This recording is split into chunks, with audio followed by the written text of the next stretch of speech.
एक वक्त का किस्सा है। नील रुखाट नाम के एक जंगल में एक बहुत अजीब रास्ता था। कहा जाता था कि उस रास्ते के बाहर एक अजीब दुनिया है, लेकिन किसी को भी उस जगह के बारे में नहीं पता था। उस जंगल के साथ वाले गांव में मीठे नाम का एक लड़का अंडों का काम किया करता था। भाई साहब जल्दी से 5 अंडे दे दो। ओ भाई तुम्हें पता भी है अंडे कितने महंगे हो गए हैं? 200 रुपए का एक अंडा हो गया है। ओ तू पागल तो नहीं हो गया? 200 रुपए का एक अंडा खैर तो है। जी भाई जरा मार्केट जाकर चेक करो। मुर्गियों में ऐसी बीमारी आई है कि सारी मुर्गियां इस दुनिया से कुछ दुनिया में चली गई हैं, इसलिए अंडे बहुत नायाब हो गए हैं। भाई मुझे तुम्हारी बात पर यकीन नहीं आ रहा, मैं किसी और दुकान पर जाकर पता करता हूँ। वो आदमी वहाँ से चला जाता है तो देखता है कि रास्ते में जगह जगह पर मुर्गियाँ मरी हुई होती हैं। उसे यकीन आ जाता है कि मीठा ठीक कह रहा था। ये तो जगह जगह पर मुर्गियाँ ही मरी हुई हैं। इसका मतलब मुर्गियाँ नहीं होंगी तो अंडे कहाँ से आएंगे? मौका बहुत अच्छा है, मैं सेठ साहब को जाकर बताता हूँ। वो आदमी गांव के सेठ के पास चला जाता है। सेठ साहब मैं आपके पास बहुत अच्छी खबर लेकर आया हूँ। क्या खबर लेकर आए हो? वो आदमी सेठ को सारी बात बताता है, जिसे सुनकर वो भी हैरान हो जाता है। हाँ सुना तो मैंने भी है कि बीमारियों की वजह से सारी मुर्गियाँ मर गई हैं और अंडे बहुत नायाब हो गए हैं। जी सेठ साहब मौका बहुत अच्छा है, मीठे के पास बहुत सारे अंडे हैं, आप उससे खरीद लो। उनका रेट बहुत ज्यादा बढ़ जाएगा, फिर आप उन्हें बेचना तो मुनाफा भी बहुत ज्यादा होगा। बात तो तू बिल्कुल ठीक कर रहा है, चलो फिर उससे सारे अंडे खरीद कर आते हैं। वो सेठ अपने मुलाजमों के साथ मीठे की दुकान पर पहुंच जाता है और उससे अंडे खरीदने का कहता है। सेठ साहब बड़ी माजरत के साथ अब मैं इन अंडों को नहीं बेच सकता, क्योंकि अंडों की कीमत दिनों में नहीं बल्कि घंटों के हिसाब से बढ़ रही है, इसलिए मैं ये अंडे नहीं बेचूंगा, बल्कि जब एक अंडे की कीमत 1 लाख रुपए होगी तब बेचूंगा। ये सुनते ही सेठ की लालच बहुत बढ़ जाती है। कैसे नहीं बेचेगा तू अंडे? मैं गांव का सेठ हूँ, पहले तो मैं तुझसे पैसों के अंडे खरीद रहा था, लेकिन अब मैं पैसों के नहीं बल्कि सारे अंडे फ्री में लेकर जाऊंगा। सेठ साहब ये आप क्या कह रहे हो? मैं जो कह रहा हूँ ठीक कह रहा हूँ, चलो इसे दरख्त के साथ बांध दो। उसके मुलाजिम मीठे को दरख्त के साथ बांध देते हैं और मीठे के सारे अंडे लेकर चले जाते हैं। मीठा बहुत परेशान हो जाता है, तभी वहाँ से एक लड़का गुजरता है। भाई साहब मुझे खोल दो, मुझे सेठ ने दरख्त के साथ बांध दिया है और मेरे सारे अंडे भी ले गया है। ओह भाई ये तो आपके साथ बहुत ज्यादती हो गई। मेरे पास भी बहुत सारी मुर्गियाँ थी, लेकिन बीमारी की वजह से मर गई और जो उनके अंडे थे वो मैंने संभाल कर रख लिए। अरे भाई वो सेठ बहुत लालची है, वो तुम्हारे अंडे भी ले जाएगा। जितनी जल्दी हो सके वो अंडे छुपा दो, क्योंकि अब अंडे इतने महंगे हो जाएंगे कि एक अंडा सोने के दामों में बिकेगा।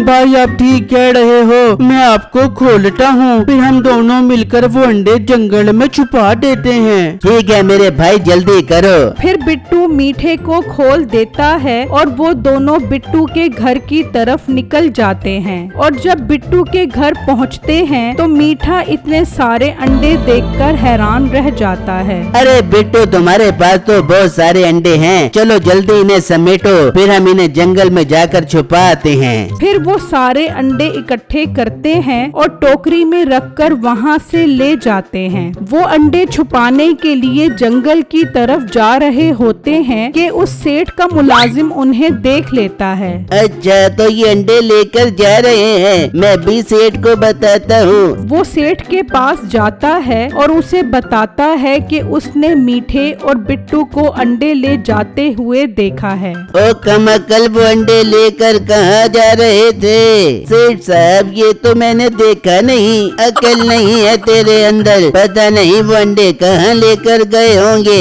चलो कोई बात नहीं, वो गुजरेंगे तो उसी रास्ते से ही ना, हम वहाँ चलकर खड़े होते हैं। फिर वो सब उसी रास्ते पर आकर खड़े हो जाते हैं। वहाँ मीठा और बिट्टू उस जंगल में पहुँच जाते हैं और खुदाई करके सारे अंडे वहाँ छुपा देते हैं। बिट्टू की नजर उस रास्ते पर पड़ती है, लेकिन वो नजरअंदाज कर देता है। वो अंडे वहाँ छुपा कर चले जाते हैं और जब वो वहाँ पहुँचते हैं तो सेठ अपने साथियों के साथ वहाँ पर खड़ा होता है। आओ आओ, मैं तुम्हारा ही इंतजार कर रहा था। कहाँ छुपा कर आए हो वो अंडे, जल्दी बताओ। सेठ साहब, वो अंडे मेरा कुल सड़माया है, मेरी सारी मुर्गियाँ मर गई। अब मेरे पास उन अंडों के अलावा और कुछ नहीं है। अपना मुंह बंद कर और बता अंडे कहाँ हैं। मुलाजिमों, इन दोनों को बांध दो। उसके मुलाजिम उन दोनों को बांध देते हैं। मीठा बहुत डर जाता है। सेठ साहब, मैं आपको बताता हूँ वो अंडे हमने कहाँ छुपाए हैं, पहले मुझे खोलो। मीठे भाई, ऐसा मत करो, इन्हें उन अंडों के बारे में मत बताना, वरना ये सारे अंडे ले जाएंगे। बेटू, अगर मैंने अंडों का ना बताया तो ये मुझे ले जाएंगे और डंडे मार मार के मेरा पिछवाड़ा लाल कर देंगे। मैं इन्हें बता रहा हूँ। मीठा उन्हें बता देता है कि वो अंडे कहाँ छुपा कर आए हैं। सेठ अपने मुलाजमों को वो अंडे निकलवाने के लिए कहता है। सेठ साहब, अब तो मैंने बता दिया है, अब तो मुझे खोलो। सब्र कर, पहले मेरे मुलाजिम अंडे तो निकालना है, फिर मैं तुम्हें खोलूंगा।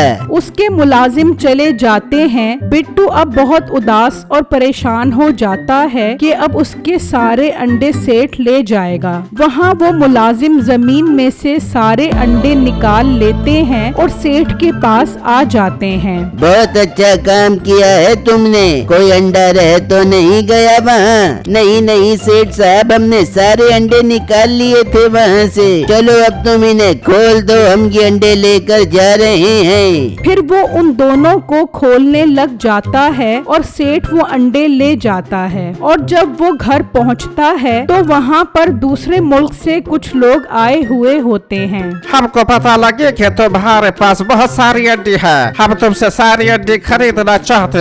एक अंडा 1000 रुपए का है, बताओ तुम्हारे पास कितना अंडे है? मेरे पास बहुत सारे अंडे हैं, मगर मैं एक अंडा 1000 का नहीं बल्कि 2000 का बेचूंगा।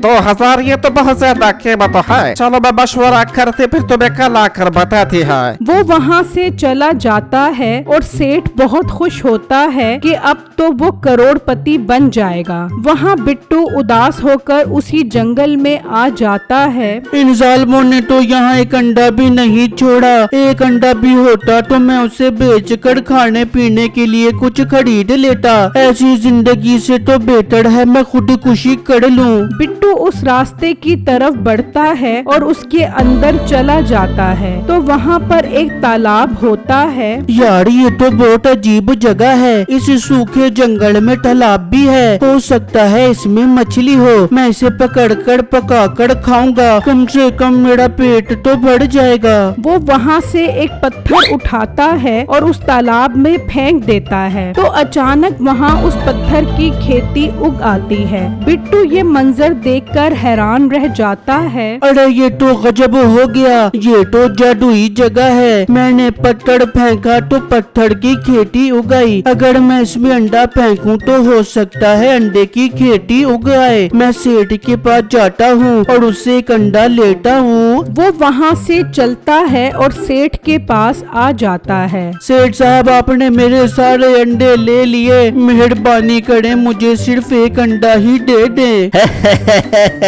एक अंडा 5000 रुपए का है, खरीदना है तो बता। सेठ साहब, मेरे पास तो 1 रुपया भी नहीं है, तो 5000 रुपए कहाँ से लाऊं? तो फिर दफा हो जाओ और दोबारा अपनी शक्ल मत दिखाना। बिट्टू उदास होकर वहाँ से चला जाता है और सोचने लगता है। यार, मैं अपनी मुर्गियों के डब्बे में जाकर देखता हूँ, हो सकता है वहाँ कोई अंडा रह गया हो। बिट्टू जल्दी से अपनी मुर्गियों के दड़बे में आता है तो देखकर खुश हो जाता है कि वहाँ पर एक अंडा पड़ा होता है। वो वहाँ से वो अंडा उठा लेता है और जंगल में उसी जगह पर आता है और तालाब में वो अंडा फेंक देता है तो देखते ही देखते वहाँ अंडों की खेती उग आती है। बिट्टू बहुत खुश हो जाता है और वो वहाँ से अंडे तोड़ने लग जाता है और टोकरी में डालकर वो अंडे वहाँ से ले जाता है। वहाँ वो अरबी भी सेठ के पास पहुँच जाते हैं। आए आए अरबी साहब, मैं आप ही का इंतजार कर रहा था। हमें मंजूर है, हम तुमसे एक अंडा 2000 रुपए का खरीदना बाकी। कितने अंडे हैं तुम्हारे पास? मेरे पास बहुत सारे अंडे हैं, सारे ही अंडे 2000 के हिसाब से खरीद लो। रुको जाओ अरबी भाई, ये सेठ फड़ाडी है, इसके पास सारे अंडे चोरी के हैं। इसने मेरे और मीठे भाई के अंडे चोरी किए हैं। मेरे पास बहुत सारे अंडे हैं, मैं आपको एक अंडा 100 रुपए का दूंगा। बेटू तुम्हारे पास इतने अंडे कहाँ से आ गए? मेरे पास इतने सारे अंडे हैं कि सारी जिंदगी खत्म नहीं होंगे। अरबी भाई मैं एक शर्त पे आपको अंडे बेचूंगा, पहले सेठ को पुलिस के हवाले करो। ये कोई मसला नहीं है, इस चोर को तो इसकी सजा में लगे। मैं अभी पुलिस को बुलाना बाकी।